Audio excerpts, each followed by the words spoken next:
It faces its largest outbreak since the beginning of the pandemic. When confirmed cases rose, testing became its biggest roadblock as labs struggled to process all samples coming in from potential patients. The cluster of infections from the pilots had spread to employees at a quarantine hotel and their family members.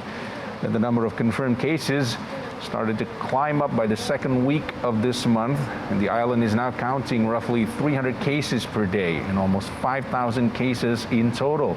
It had primarily relied on genetic or PCR tests that are seen as the gold standard for diagnosis throughout.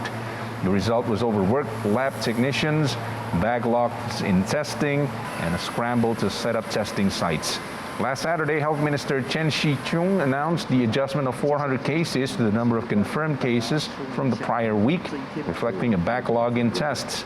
The backlog is being driven large part due to a lack of manpower on the front lines and in the labs, and not enough PCR machines in the labs.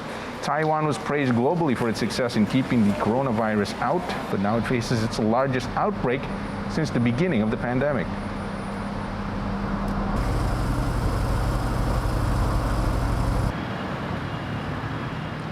The city that was once Australia's worst COVID-19 hotspot on Thursday announced a 7-day lockdown, its fourth since the pandemic began. The Victoria's statewide lockdown, which begins at midnight, comes after a traveler from India became infected early this month with a highly contagious Indian variant of COVID-19 while in hotel quarantine in South Australia state. The traveler was not diagnosed until he returned home to the Victoria capital, Melbourne. By Thursday, the number of cases in the Melbourne cluster had risen to 26, including a person who was in hospital intensive care, Victoria Acting Premier James Merlino said. Australia's second largest city last year underwent a second wave of infections that peaked at 725 new cases in a single August day at a time when community spread had been virtually eliminated elsewhere in Australia. That lockdown lasted for 111 days.